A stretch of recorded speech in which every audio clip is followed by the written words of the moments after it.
Evet, çok güzel bir aşamaya geldik. Artık ektiklerimizi biçme vakti. Bütün elektrik tesisatımız hazır, her şeyimiz hazır. Aydınlatmalarımız montaja hazır. Müzik sistemimiz baştan aşağıya hazır. Bizi rahatsız eden o soluk gri tondaki torpido aksamını boyadık. Nispeten sadece orta konsolumuz kaldı. Onun için de biraz daha havaların düzelmesini bekliyorum. Çok fazla rüzgar var. İçeride de boyayacak alanım yok. Bütün bunları hallettikten sonra artık en keyifli noktaya geldik. Ve bu bölümde içini tamamen bitirip artık kapıları takılacak duruma getirmeyi düşünüyorum. Çok oyalanmadan hemen başlayalım. Sadece korkuyorum, boyadığımız yerleri çizdirmememiz lazım. Ona da bir çözüm bulacağız.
Çok fazla çizdirmeden, belki hiç çizdirmeden, bilmiyorum. Ortam çok karanlık. Güzelce taktık.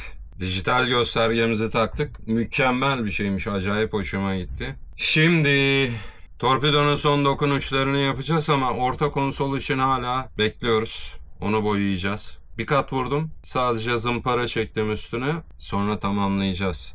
Ama genel anlamda çok hoşuma gitti. Güzel oldu.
Evet, içeriği tamamen bitirdim. Göstergemiz hazır. Android ünitemiz, üstünde telefon tutacakları, dijital göstergemiz, orta konsol. Parlak siyah çok yakıştı. Ayrıca kolçak üzerinde koltuklara koyacağımız kılıfın bir benzerini yaptım. O da çok güzel uyum sağlayacak.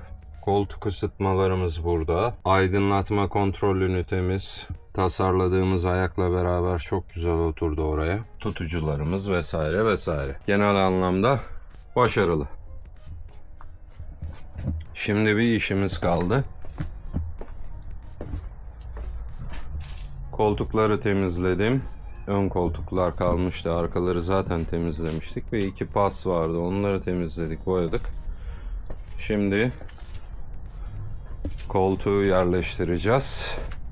Ki bize engel olmasın. Ve alan açsın. Several days later. Evet, havalar ciddi anlamda soğudu. Dolayısıyla hızımız da biraz yavaşladı. Bu arada şifayı da kaptık. Ama içeride sona doğru yaklaştık. Her zamanki gibi şunu yapmışken bunu da yapayım dediğim birçok şey çıktı sonradan. Şimdi direksiyon simidini daha önce kontrol etmiştim. Yani üzerinde yıpranma yoktu ama yakından ışık tutunca böyle hafiften boyasında atmalar gördüm. O da beni rahatsız etti. Bu kadar uğraşmışken onu da elden çıkartalım dedim. Tabii onu yaparken bir hata da yaptım. Logoyu oradan çıkartırken hasar verdim. Şimdi airbag üstündeki logoyu da bulamıyoruz. Onu muhtemelen 3D printer'dan gene basacağız. Orijinaline çok yakın bir dizaynda gene yerine yerleştirmeye çalışacağız. Zaten kromdu. Çok hoşuma gitmiyordu. Boyayacaktım. O amaçla zaten çıkardım. Elimde deri boyası verniği ve koruyucusu var. Önceki arabalardan kalma. Önden bir 2 kat ince zımpara attım. Son bir finish'i yapacağız. Sonra boyamaya geçeceğiz. Tabi bu arada bagajda da bir iki rötuşluk işimiz vardı. Onlardan bir tanesi şu. Hemen göstereyim. Çekmecenin önünde bir boşluğumuz vardı. Onu önceki videolardan hatırlarsınız. Şimdi oraya ahşaptan bir parça yapıp güzelce kaplamayı düşündüm ama ahşap beni çok uğraştıracaktı. Onun için ondan vazgeçtim. Dolayısıyla şöyle bir parça tasarladım. 3D printer'dan yazdırdım. 3 parça şeklinde. Sonra bunları kaynattım. Güzelce, bunlar görünmeyen kısımlar. Çok önemli değil. Altta kalacak. Güzelce plastik kaynağıyla kaynattık üçünü birbirine. Macunla boşlukları doldurduk. Rengi çok önemli değil. Elde kalan filamentleri kullandım. Kullanmayacağım renkleri kullandım. Çünkü üzerine her halükarda kaplama yapacağız. Şimdi bunu da kaplayacağız. Sonra yerine oturtturacağız. Çok güzel olacak diye düşünüyorum. İnşallah. Bir ikincisi, daha önce elektrik tesisatını çekmiştik bir kamp aydınlatması için. Tavanda, silecek kolunun olduğu yerde, arka tarafta, bagajda. Çin'den şöyle 1-2 euroya basit bir led aldım, şerit led. Buna da güzel bir ayak tasarladım şöyle. Bu sileceğin kapağı olduğu yere oturacak. Dolayısıyla ucuna da şöyle dönüp yönlendirilebilen güzel bir ayak tasarladım ve yazdırdım. LED'i buna geçireceğiz. Ucuna da kapağı gelecek. Bu kapaklar da elimde vardı zaten. Onları değerlendirdim ki çok güzel oldu bence. Evet, şu şekilde olacak. Daha doğrusu içeriden böyle görünecek. Bunu istediğimiz gibi çevirebiliyor olacağız. Kamp yaparken mutfağa ya da bagajdaysak, içerideysek içeriği aydınlatmak için güzel bir dokunuş, detay. Bunlara sonra geleceğiz. Onun için önce temizleyip parlatıp monte ettiğimiz içeriği çok fazla kirletmeden güzelce bir izole edelim. Sonra şu deri boyası işine girelim. En azından ön tarafla başka işimiz kalmasın. Koltukları falan taktık ama daha montajını yapmadım. Çünkü airbag kabloları, ısıtma kabloları henüz açıkta. Onlara kılıfla beraber ayrıca geleceğiz. Evet, kendi direksiyonunuzu boyayacaksanız çok kalın zımpara kullanmayın. Hatta ben derisi gayet iyi kondisyonda olduğu için şöyle sünger zımpara kullanıyorum. Sadece üzerindeki tortuları, kirleri alsın ve ufak boya kanalları açsın diye. Zaten daha önce zımparalamıştım. Çok fazla detaya girmeme gerek yok. Şöyle bastırmadan Tekrar bir ince kat geçiyorum. Mümkün olduğu kadar düz çizgiler halinde ki çizik izleri çok sırıtmasın.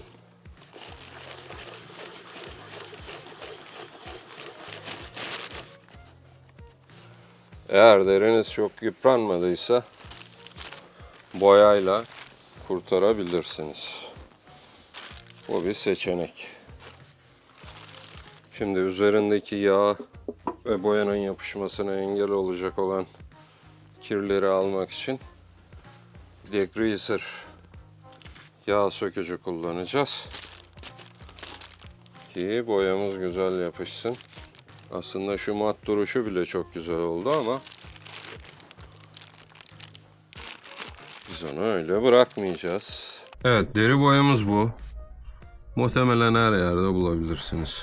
Şimdi bunu birkaç kat halinde şöyle küçük bir süngerin üzerine döke döke direksiyona süreceğiz. Önce şu en çok hasar almış yerden başlamak istiyorum ki burada herhangi bir ton farkı olmasın. Bu kuruyana kadar diğer yerlere bir kat sürüp sonra tekrar buraya fazladan tonlayabiliriz. En çok burayı merak ediyorum. Acaba yakışacak mı diye bilmiyorum. Planda burası yoktu çünkü.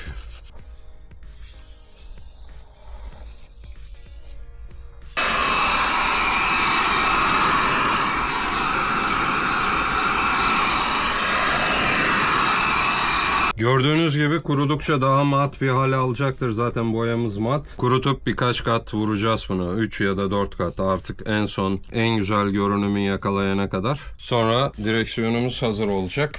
Ve tabii en son verniğimizi de vurduktan sonra. Evet, toplamda 4 hatta 5 kat vurdum. Gayet güzel oldu. Hem o koyu gri tonunu atmış olduk, hem aşınan yerleri yenilemiş olduk. Şimdi son olarak 2 katta vernik atacağız. Vernikten sonra işimiz bitecek. Verniğimiz de bu. Gene aynı markanın. Mat Acrylic Finisher diye geçiyor. Şimdi bunu aslında boyayı da öyle vurmamız lazımdı ama yapmadım. Bu şekilde nokta nokta vuracağız ki boyayı kaldırmasın.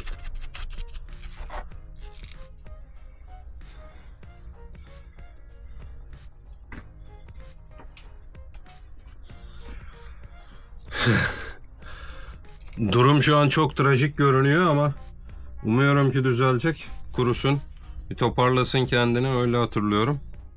Sonra ikinci katı geçeceğiz. Evet, nihai sonucumuz bu. Bence gayet güzel oldu. Siyah siyah yakıştı. Şimdi bunu bir gün kurutalım. Ondan sonra deri koruyucu süreceğiz üstüne ve işimiz bitecek. Tabii şuradaki logoyu da bir şekilde halletmemiz lazım. Onlar küçük detaylar. Küçük detaylara şimdi girmeyeceğim. Bekletelim ve kurusun. Evet, şimdi gelelim diğer konumuza. Bagajın trimine. Bunu toplam 3 parçada yazdırdım. Daha önce de söylediğim gibi. Sonra parçaları birbirine kaynattım plastik kaynağıyla. Aradaki boşluklarda belli olmasın diye bir güzel macun çektim. Aslında bu yazdırdığım parçalar sadece drafttı. Yani deneme için yazdırdığım parçalar, baktım güzel olunca en azından iş görecek kıvamda model olarak elimizde duruyor. Gerekirse tekrardan yazdırırız.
Evet, gayet güzel oldu.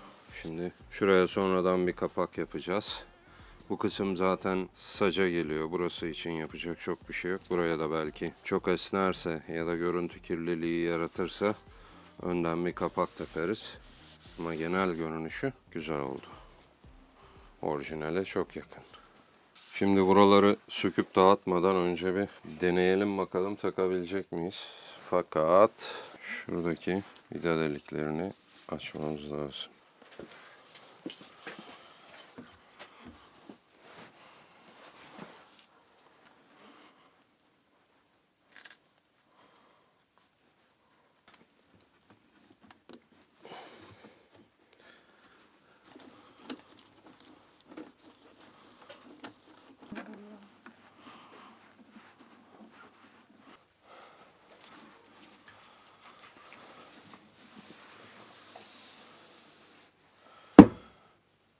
Şu an çok güzel oldu. Buradaki vidalar evet göze batıyor ama bunları geçici olarak taktım. Çünkü PLA ile yazdırdığım için sıcak soğukta bunlar yamulacaktır. Dolayısıyla şimdilik dursun, sonradan birer kapak yaparız üstlerine. Evet. Çok iyi.